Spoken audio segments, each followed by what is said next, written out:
G'day ladies and ladies. There are already a large amount of Pokemon between all the games, and with Pokemon still progressing, there will likely be many more to come. So being a professor in the games must be very important. You get to research different Pokemon, give helpful observations, and produce papers on theories and legends. Most of them research some facet of Pokemon, which is pretty cool.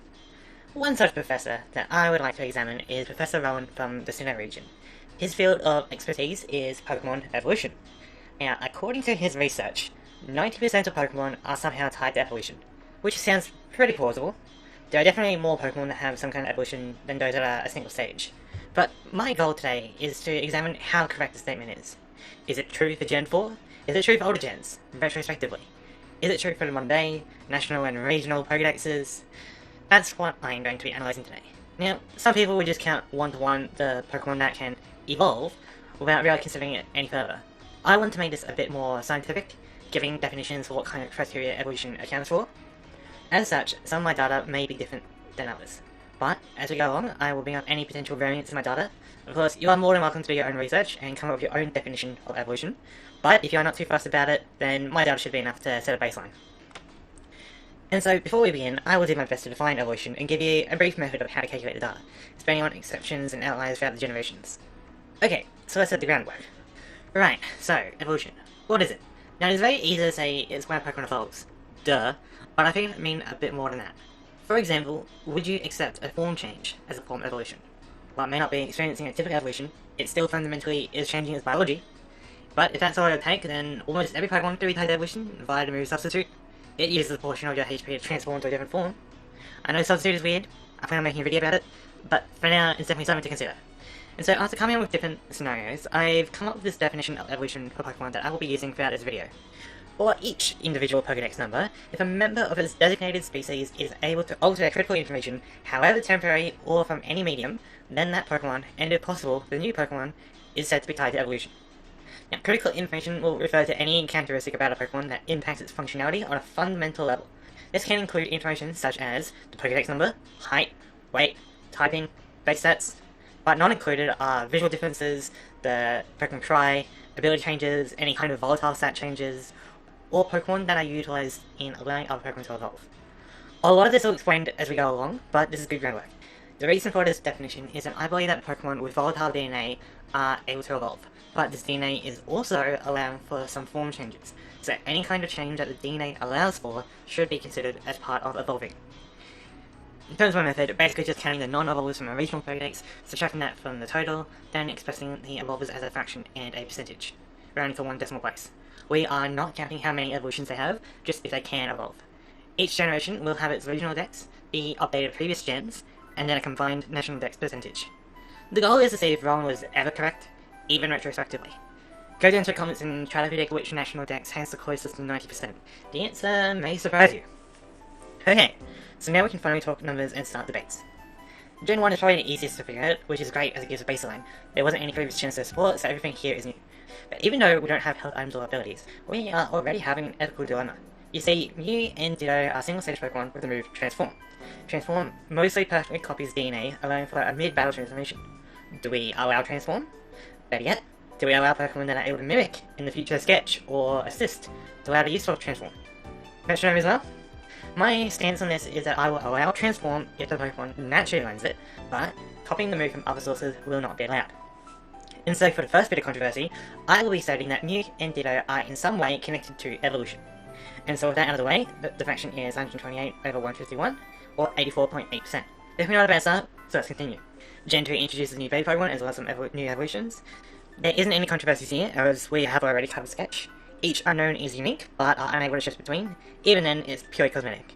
We have 74 over 100 for Gen 2, regional, so 74%. For Gen 1 update, we had 9 to a total, 137 over 151 to 90.7, which is pretty close to 90%, but let's see if it stays there. The national dex is now 211 over 251, or 84.1%. Gen 3. Of the Pokemon here, only 2 non-evolvers are available, Castform and Deoxys. Castform gets different typings, Deoxys gets different base stats, so I will allow them to count as evolvers. The volatile DNA is akin to evolution, so I see no issues with it. So we have original 106 over 135, or 78.5%.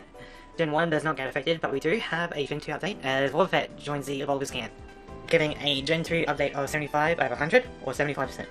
The new national is 317 over 386, or 83.1%. Gen 4 is where it gets a bit more complicated. While Chem is already tied to evolution, if it wasn't, would it be tied to evolution? This is more of a pop quiz to see if you're paying attention. Its ability allows it to transform, but it is cosmetic. It is the ability that it is artificially changing its stats, not part of its base stat total. So the answer is no. Anyway, back to some debates. The first is Cone Bee. Not all Cone Bee are able to evolve. So, what do? Looking at the definition, since one member of Cone Bee species is able to evolving, then the entire species is counted as so. I'll explain this ruling when I get to Gen 8, but for now, Cone Bee is an evolver. Since Rotom changes typings, I will count Rotom as well. Gotina and Shaman, I'm going to count as well for their base stat shift as well as their weight. Arceus changes types, which is good enough for me.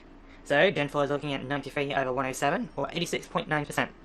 Gen 1 got 4 more, so that's 141 over 151, or 93.4%. Gen 2 got 9 more, so 84 over 100, or 84%. Gen 3 got 2 more, and 108 over 135, or 80%. New national is 426 over 493, for 86.4. Gen 5 starts with the older generation, so it would be easier, but of course there are some considerations. All the concerns are with legendaries and infills. Since Blindus, Thundus, and Tornadus have Furion forms, they are counted. Kyurem, Zekrom, and Reshiram are a bit more dubious. When talking about the critical information, I mentioned that Pokemon that are utilized for another evolution would not be counted for. This is the part where that information is applied.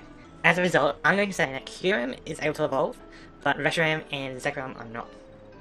Keldeo, as far as I'm aware, just gets a cosmetic change, so it's not changing.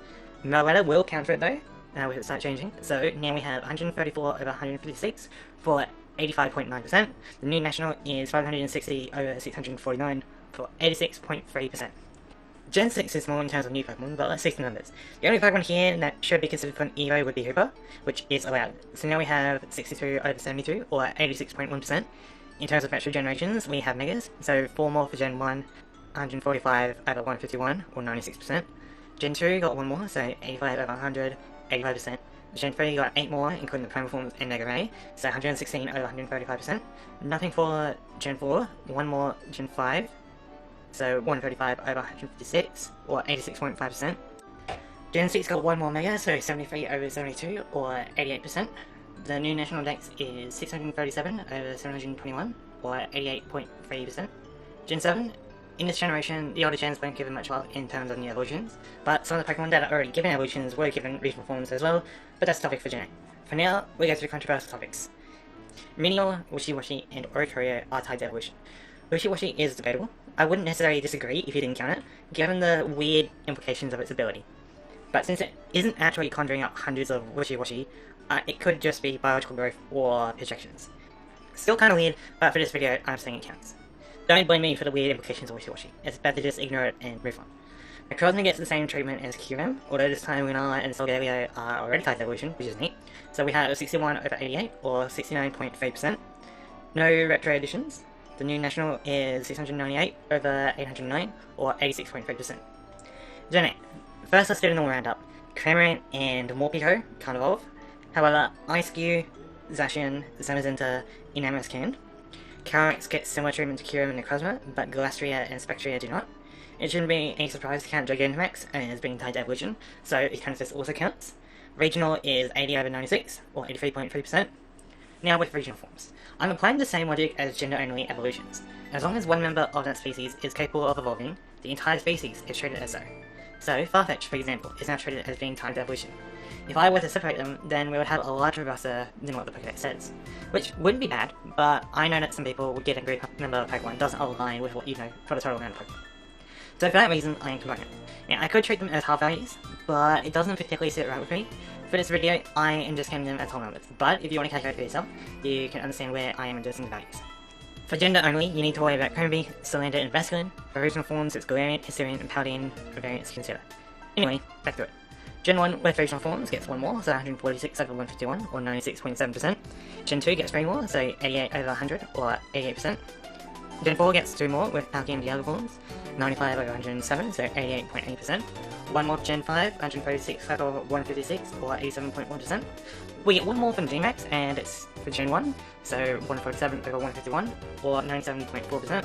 New National is 786 over 905, so 86.7%. Gen 9 is pretty simplistic. The only consideration is terrestrialization. It would make all 100% of Pokemon times evolution if we earn. So I will not. But Terrapagos will count for it. Also because it gets a base stat change. So 81 over 120, 67.5%. With fraction ones, 2 more for Gen 2, 1 more for Gen 8, so 90 over 100, 90% for Gen 2, 81 over 96, 84.4% for Gen 8. The final national dex is 870 over 1025, 84.9%. Okay, so based on this data, was Professor Rowan ever actually correct? Yes, if he was talking about Johto regional dex while having knowledge of other regions, or if he was talking about Kanto with knowledge of Johto, he just would have forgotten the decimal point, but close enough. The closest national dex was Kalos with 88.3%. By the way, I'm not splitting Kalos into 3 play dexes. Do that in your own time. If Rowan wants to be more accurate overall, he probably should have gone with 85% instead of 90, but of course, with more new evolutions for older gens, it could be possible to get to 90%. One statistic that I found interesting was only 4 Kanto Pokemon are not tied to evolution, which is crazy. Trost and the 3 legendary birds. What's your most interesting stat? Do you agree with my definition or counting? Would you like a follow-up vid where I treat gen exclusive evolutions and regional variants differently? Let me know in the comments below. Thank you for watching.